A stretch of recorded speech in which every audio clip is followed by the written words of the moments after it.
Hey y'all, it is the full moon in Sagittarius and I've decided to try something different. I don't know that I've ever pulled like collective cards for everybody. Like, I know that I've done like individual readings and some interpretations on my stories, but I was like, fuck it, right? This full moon in Sagittarius, it is in my 10th house. Well, started in my 9th house and now the moon is moving into my 10th house, which is the most public part of your chart. The 10th house is, it's at the top of the chart. So if we think of the natal chart, it is a circle. I don't have anything circular here, but think of your natal chart as a circle. The 10th house is this part of the chart up here. So it is the most public part of the chart. Just imagine that this is cut in half here. This is the 10th house up here. It's the most public part of the chart. It is how you shine. It is also, depending on the house system that you use, where the midheaven is located, related to like your career and all those things. And my midheaven is actually in Sagittarius.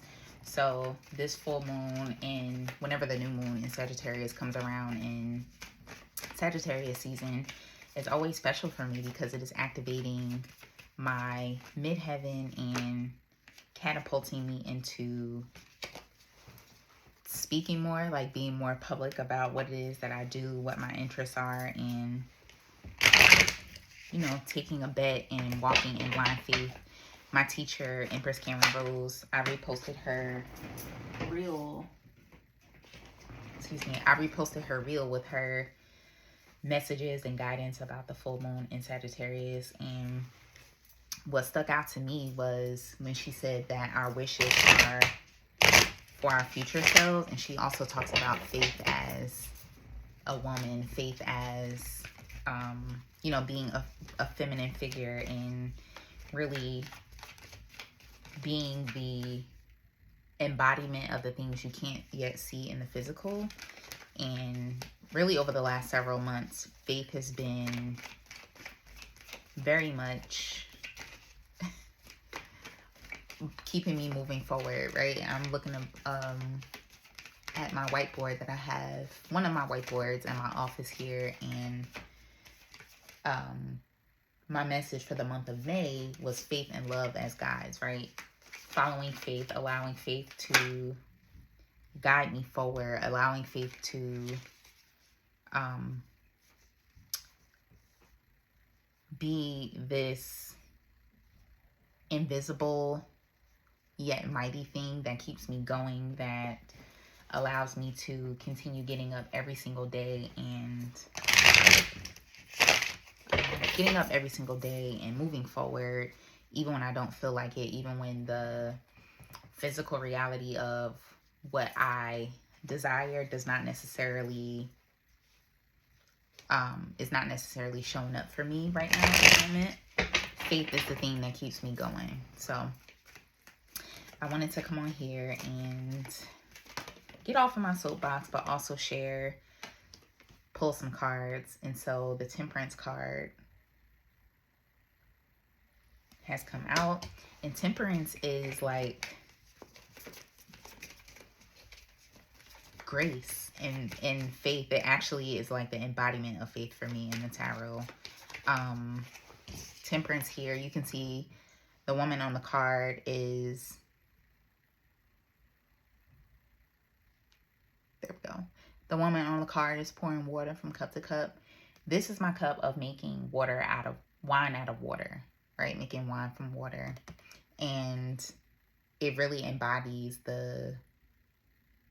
I think the energy of Sagittarius, and especially this full moon. Like, what is it that we are working with right now that allows us to turn that water into wine, right? What is the water in our life right now that we need to alchemize and nurture and keep supporting and keep showing up for in order for us to turn it into wine? What is the wine that we desire to have in our lives right now? Yeah. What is the wine? Like what is it that we wish for, that we desire so much, that we don't necessarily see in the physical? Like hourglasses with my 4 eyes, maybe I have a desire or a dream to have a certain type of client or do a certain type of work or get a certain type of booking, and maybe I'm not seeing that in my physical reality right now, but what is the water around me that I can tend to make that happen, right? What is the water? The water for me looks like showing up on here online, regardless of who likes the video, regardless of who comments on the video, regardless of who books my readings when I offer them. The water for me is continuing to show up, right? Showing up even when other people haven't called on, even when it feels like other people aren't paying attention. That is very much the energy of this card that I'm getting, the Temperance card. Let's see what else is coming up for us.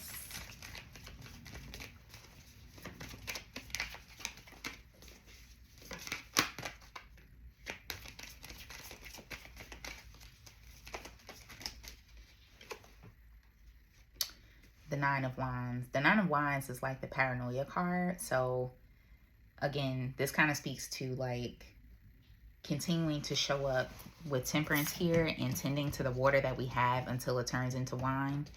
And like I mentioned, sometimes that can feel like doing something before other people catch on.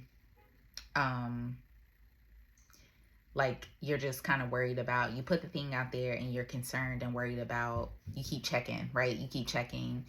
Are people catching on? Are people liking it? Are people doing this? Are people doing that? And that is not how we get to the wine. Like this energy of worry, of paranoia, of, you know, checking on the progress of this water turning into wine is what is holding us back. And so I think for the Sagittarius full moon, maybe releasing that need to, you know, see every little bit of progress made. Allow the magic to happen when it happens, right? Allow yourself to be surprised. Allow yourself to be delighted. Allow yourself to be, you know, just engage in the serendipitous nature of magic and grace and miracles that want to happen for you. Let me pull an oracle card. This is my Prism Oracle deck, which is one of my favorites. And the card on the bottom of the deck, before I even started really shuffling, is the Abundance card. But let's see.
So the first card that came out from this deck was Love. And didn't I say towards the beginning of this video that one of my messages for the month of May was faith and love as guides?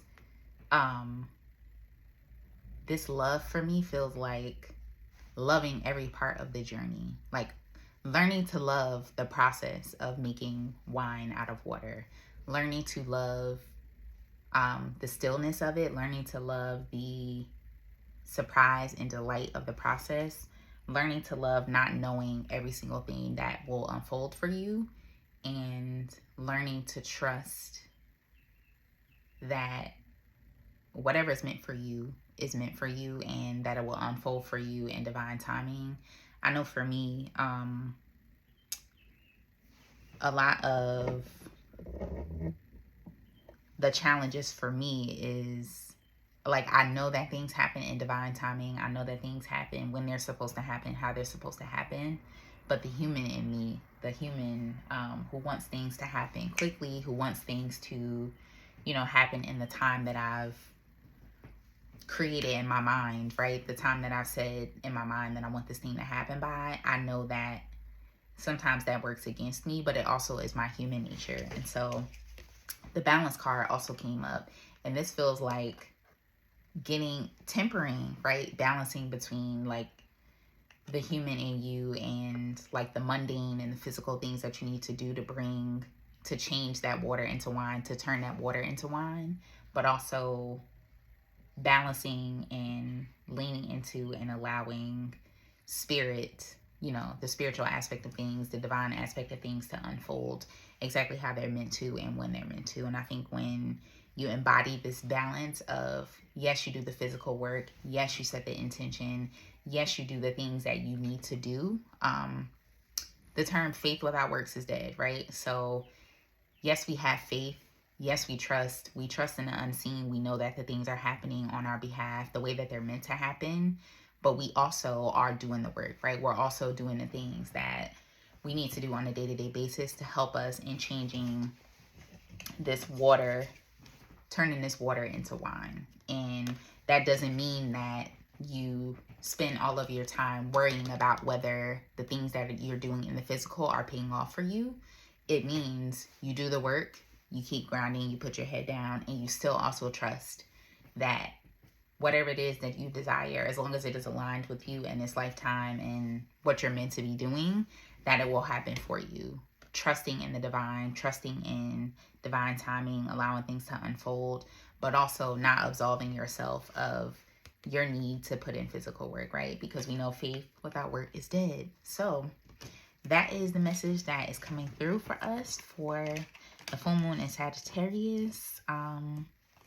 Yeah, I've never done this before for just the public in general and the collective and the people that are connected to me. So I hope that you've enjoyed this. I actually enjoyed it, and maybe it's something that I'll continue doing. I don't know. We'll see. But yeah.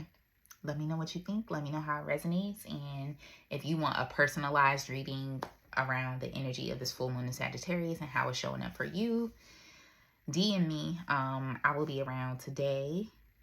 Today's Sunday, May 31st. It also is family day, family dinner day with my siblings and my parents. So I won't be around all day. I'll be out and about and enjoying this beautiful Sunday. But if you catch me at the right time, I'm going to take my cards with me, and yeah, DM me if you want a reading. I know that I initially put up like a schedule for readings, but that's just feeling too restrictive for me. So let me know. DM me if you want your own reading for the full moon in Sagittarius, and we'll work something out. Okay? Bye-bye.